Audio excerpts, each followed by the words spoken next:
നമസ്കാരം. ഇത് ഇന്ത്യയുടെ യുഗമാണോ? നമുക്ക് അക്കാര്യത്തിൽ സംശയം ഉണ്ടെങ്കിലും ഇല്ലെങ്കിലും ആഗോള നിക്ഷേപ സ്ഥാപനമായിട്ടുള്ള ലോകത്തിലെ ഏറ്റവും വലിയ നിക്ഷേപ സ്ഥാപനമായിട്ടുള്ള ബ്ലാക്ക് റോക്കിന്റെ സിഇഒ ലാറി ഫിങ്കിന് അക്കാര്യത്തിൽ യാതൊരുവിധ സംശയവുമില്ല. അടുത്ത 20-30 വർഷങ്ങൾ ഇന്ത്യയുടെ യുഗമാണെന്നും സമാനതകളില്ലാത്ത ഇതുവരെ മുമ്പെങ്ങും കണ്ടിട്ടില്ലാത്ത തരത്തിലുള്ള വലിയ ബിസിനസ് അവസരങ്ങളാണ് ഇന്ത്യയിൽ വരാനിരിക്കുന്നതെന്നുമാണ് അദ്ദേഹം പറഞ്ഞത്.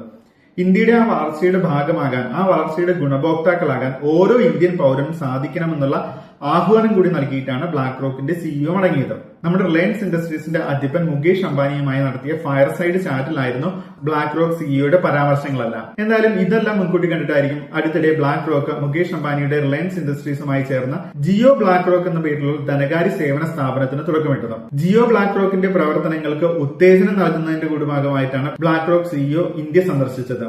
എന്തായാലും അത് അവിടെ നിൽക്കട്ടെ. ഈ ബ്ലാക്ക് റോക്കിന്റെ സിഇഒ ലാറി ഫിങ്കും മുകേഷ് അംബാനിയും പറഞ്ഞ കാര്യങ്ങളിൽ വളരെ ശ്രദ്ധേയമായിട്ടുള്ള ഏറ്റവും പ്രാധാന്യം അർഹിക്കുന്ന ഒരു കാര്യമുണ്ട്. അല്പം രസകരമായിട്ടുള്ള കാര്യം കൂടിയാണത്.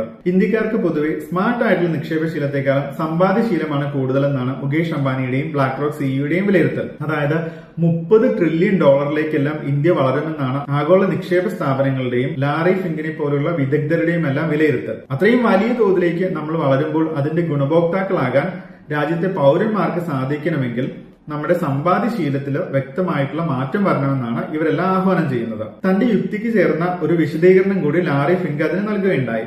അദ്ദേഹത്തിന്റെ സ്വന്തം നാടായിട്ടുള്ള അമേരിക്ക വലിയ സാമ്പത്തിക കുതിപ്പ് നടത്തുന്ന ഒരു കാലം ഉണ്ടായിരുന്നു.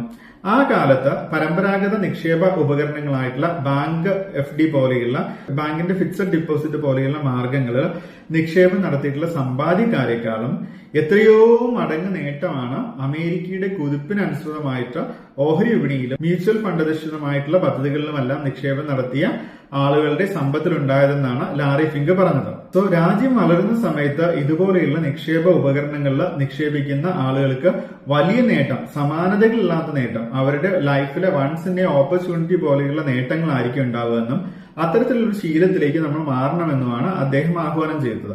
അതായത് സമ്പാദ്യം നടത്തുന്നവർ മോശമാണെന്നല്ല, പക്ഷേ അവരുടെ നിക്ഷേപം വൈവിധ്യവൽക്കരിച്ച് അതിനകത്ത് നിന്ന് നല്ലൊരു ശതമാനം പണമെടുത്ത് ഓഹരി അധിഷ്ഠിത നിക്ഷേപ ഉപകരണങ്ങളിൽ നിക്ഷേപിക്കുന്ന ആളുകൾക്ക് വലിയ നേട്ടം ഉണ്ടാവുമെന്നാണ് പറഞ്ഞു തന്നത്. ഇവരിത് പറയാനൊരു കാരണം കൂടിയുണ്ട്. കഴിഞ്ഞ ദിവസമാണ് ജിയോ ബ്ലാക്ക് റോക്ക് തങ്ങളുടെ ഏറ്റവും പുതിയ നിക്ഷേപ സേവന പദ്ധതി അവതരിപ്പിച്ചത്. 10,000 രൂപ മുതൽ നിക്ഷേപം നടത്തി പോർട്ട്ഫോളിയോ മാനേജ് ചെയ്ത് നേട്ടം ഉണ്ടാക്കാൻ സാധിക്കുന്ന പദ്ധതികളാണ് ജിയോ ബ്ലാക്ക് റോക്ക് അവതരിപ്പിച്ചത്. ഇതിന്റെ പശ്ചാത്തലത്തിൽ കൂടിയാണ് സമ്പാദ്യക്കാരിൽ നിന്ന് സ്മാർട്ട് ആയിട്ടുള്ള നിക്ഷേപകരായി ഓരോ പൗരനും മാറണമെന്നുള്ള ആഹ്വാനം ബ്ലാക്ക് റോക്കിന്റെ സിഇഒയും മുകേഷ് അംബാനിയും എല്ലാം നൽകുന്നത്. എന്തായാലും നിങ്ങൾ സ്മാർട്ട് ആയിട്ടുള്ള നിക്ഷേപകരാണോ സമ്പാദ്യക്കാരാണോ എന്നുള്ളത് സ്വയം തീരുമാനിക്കുക. നിക്ഷേപമാണെങ്കിലും മറ്റെന്ത് തീരുമാനമാണെങ്കിലും അത് ഓരോരുത്തരുടെയും സംതൃപ്തിക്കും ഓരോരുത്തരുടെയും ലക്ഷ്യങ്ങൾക്കും അനുസൃതമായിട്ട് മാത്രം എടുക്കേണ്ടതാണ്. പരമ്പരാഗതമായിട്ടുള്ള ബാങ്ക് FD പോലെയുള്ള ഉപകരണങ്ങളിൽ നിക്ഷേപിക്കുന്നവർ മോശക്കാരാണെന്ന് ഒരിക്കലും അർത്ഥമില്ല. ഓരോരുത്തരുടെയും നിക്ഷേപം അവരവരുടെ യുക്തിക്കനുസരിച്ചും അവരുടെ താല്പര്യങ്ങൾക്കനുസരിച്ചും ആത്യന്തികമായി അവരുടെ സംതൃപ്തിക്കും സാമ്പത്തിക ലക്ഷ്യങ്ങൾക്കും അനുസരിച്ച് മാത്രം നടത്തേണ്ടതാണ്. അതൊരു നിക്ഷേപ വിദഗ്ധന്റെ ഉപദേശത്തോട് കൂടിയിട്ട് മാത്രം നടത്തുന്നതായിരിക്കും എപ്പോഴും നല്ലത്. അതെപ്പോഴും മനസ്സിൽ വയ്ക്കുക. സ്വതന്ത്രമായി മാത്രം തീരുമാനങ്ങൾ എടുക്കുക. നമസ്കാരം.